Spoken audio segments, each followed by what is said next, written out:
Selamat datang di Didi TV, sebuah kanal pribadi yang mengajak kita semua memahami tentang diri kita sebagai makhluk ciptaan Tuhan yang paling sempurna. Secara keseluruhan, kanal ini memuat bahasan ringan tentang keterkaitan antara bahasa, literasi, karakter, kebudayaan, dan peradaban.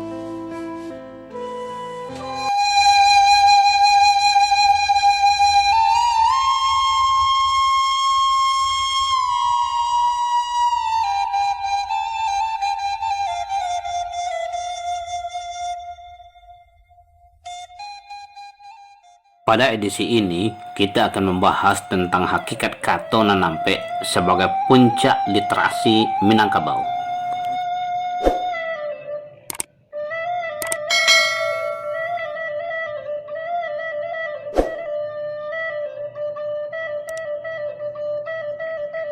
Kato Nanampe.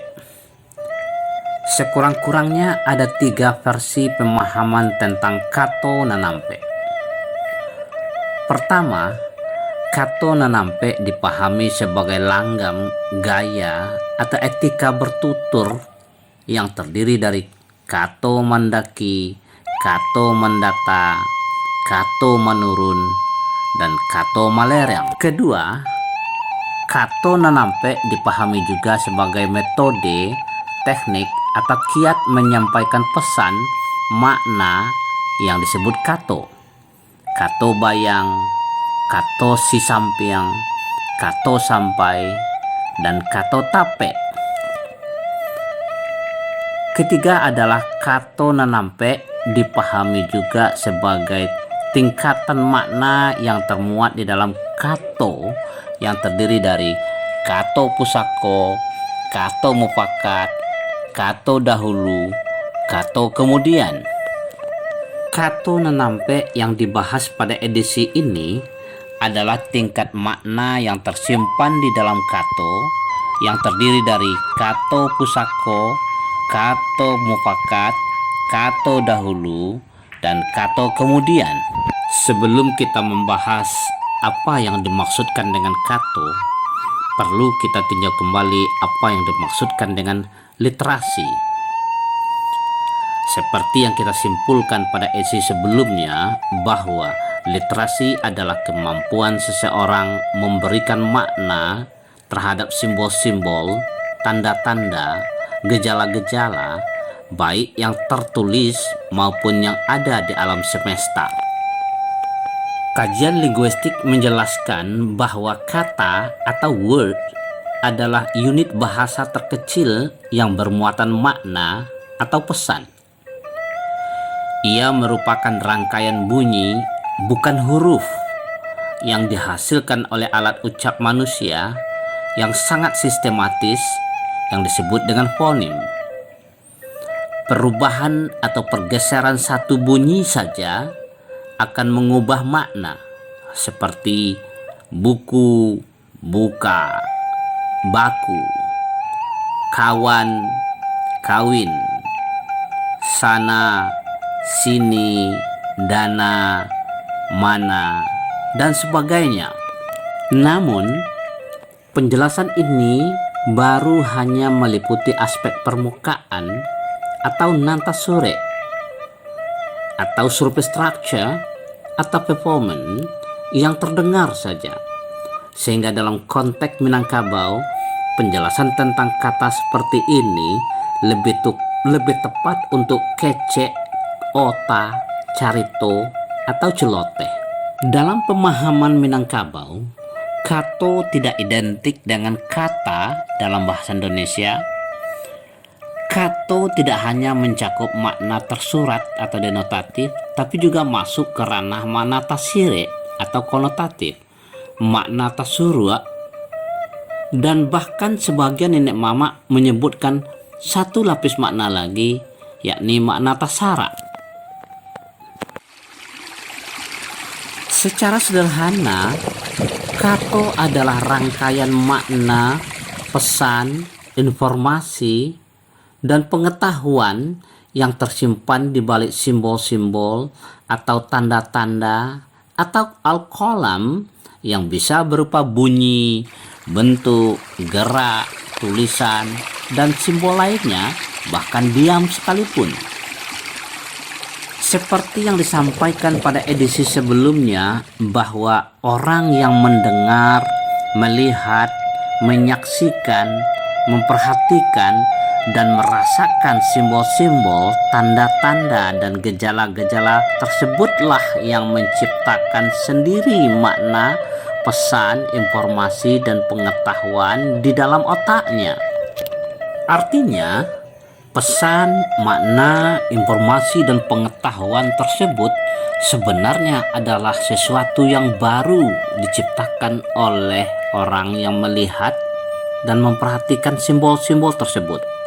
Yang menentukan makna yang diciptakan oleh seseorang adalah kato yang sudah pernah ada di dalam otak orang tersebut. Dalam khazanah Keminangkabauan, kato yang menjadi rujukan pembentukan makna di dalam otak seseorang terdiri dari 4 tingkatan: kato pusako, kato mufakat, kato dahulu, kato kemudian. Inilah puncak literasi Minangkabau. Kato pusako adalah rangkaian pesan, makna, informasi, dan pengetahuan yang bersumber dari Tuhan Yang Maha Pencipta. Sebelum masuknya Islam, kato pusako merujuk ke alam semesta dan gejala-gejalanya yang dipahami oleh nenek moyang Minangkabau dengan kearifan dan kecendekiaan tingkat tinggi. Alam takambang jadi guru. Kato pusako ini bersifat universal, berlaku untuk semua umat manusia, bukan hanya orang Minangkabau saja. Sungguh sebuah kekeliruan kalau ada yang memandang bahwa adat Minangkabau bersifat eksklusif hanya untuk orang Minangkabau saja. Ribuan kato pusako disampaikan oleh nenek moyang Minangkabau dalam berbagai ragam seperti petatah petitih, pituah, tambo, pantun, gurindam, bidal, andai, kaba, mamang, dan manto. Nan kuriak kundi, nan sirah sago, nan baik budi, nan indah baso. Lama diawak katuju de urang. Kue rumah dek sandi, rusak sandi rumah binaso. Kue bangso karano budi, rusak budi bangso binaso. Ini adalah contoh rangkaian kato pusako yang memuat pesan, makna, informasi bahwa budi, akhlak, mental, karakter merupakan faktor yang sangat menentukan ketahanan sebuah masyarakat dan bangsa. Mamahe menuju bari, tantang bana lubang katabua. Malantiang menuju pangka, tantang bana buah karare.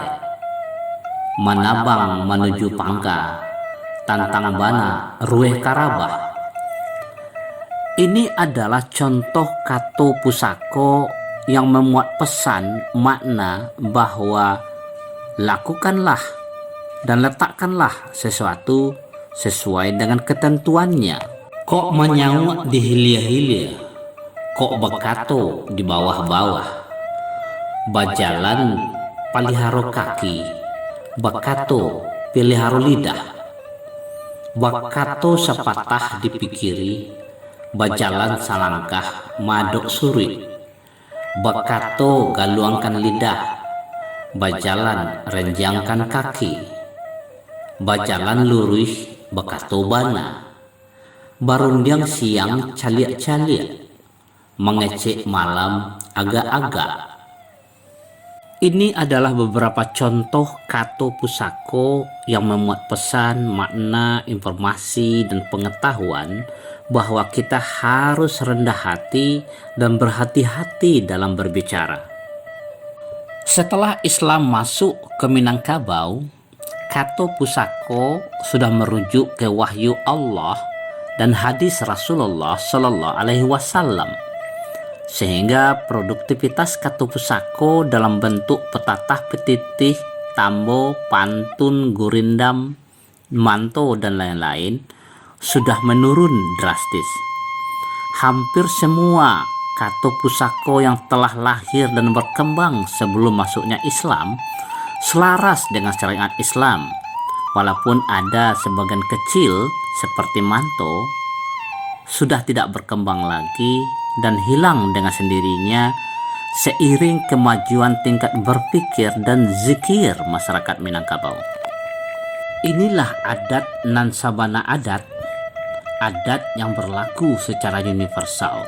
Kato mufakat adalah pesan, makna, informasi, dan pengetahuan yang dibuat oleh nenek moyang Minangkabau melalui proses rundiang atau musyawarah.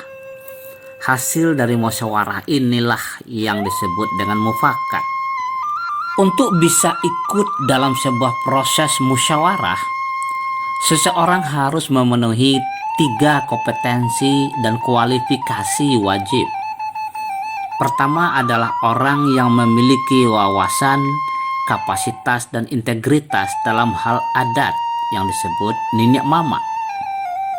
Kedua adalah orang yang memiliki wawasan, kapasitas, dan integritas dalam hal syarak hukum Islam yang disebut alim ulama. Dan yang ketiga adalah orang yang memiliki wawasan, kapasitas, dan integritas dalam hal hukum dan ilmu pengetahuan lainnya yang disebut cadiak pandai. Ketiga orang inilah yang disebut dengan tungku tigo sejarangan. Proses musyawarah itu sendiri selalu dipimpin oleh seorang penghulu yang di dalam dirinya telah memenuhi 3 kualifikasi tersebut, sehingga disebut tali tigo sapilin.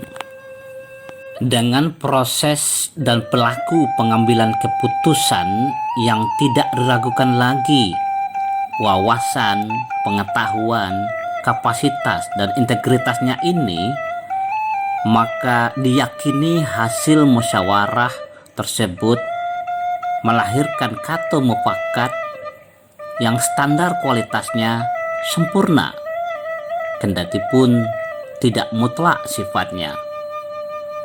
Inilah hakikat demokrasi Minangkabau. Minangkabau bernasab ke bapak, bersuku ke ibu. Ini adalah hasil musyawarah dan kesepakatan yang disebut kato mufakat.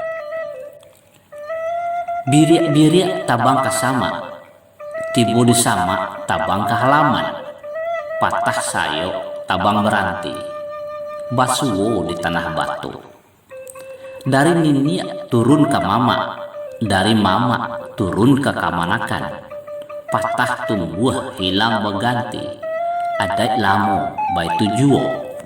Ini adalah contoh kato mufakat yang memuat pesan bahwa pewarisan soko pusako mengikuti garis suku ibu, sementara pewarisan harta mengikuti syariat Islam. Walaupun kato mufakat merupakan hasil proses musyawarah yang sangat berkualitas yang dilakukan oleh orang-orang berkapasitas dan berintegritas tinggi, kato mufakat bukanlah merupakan rujukan tertinggi. Kamanakan berajo ke mama, mama berajo ke penghulu, penghulu berajo ke mufakat, mufakat berajo ke nanbana, nanbana tagak sendirinya. Boleh ayah dek pembuluh, boleh kato dek mufakat. Kok boleh dapet digolongkan, kok pipih boleh dilayangkan, boleh sagiliang, pecak satapiak. Ini adalah contoh kato pusako yang memuat makna pesan bahwa semua hasil musyawarah yang disebut dengan kato mufakat merupakan tanggung jawab bersama. Kato dahulu adalah pesan, makna, dan pengetahuan yang termuat dalam semua ketentuan dan kesepakatan yang telah dibuat pada masa lalu yang mengikat individu dan atau semua masyarakat untuk menjalankannya. Kato dahulu, kato ditepati. Artinya, sebelum ditemukan kesepakatan dan ketentuan baru, maka setiap orang, baik secara individu maupun kelompok, wajib menjalankan kato tersebut. Dalam dunia hukum, dikenal sebagai jurisprudensi. Keputusan ini adalah ketetapan yang sudah diputuskan sebelumnya.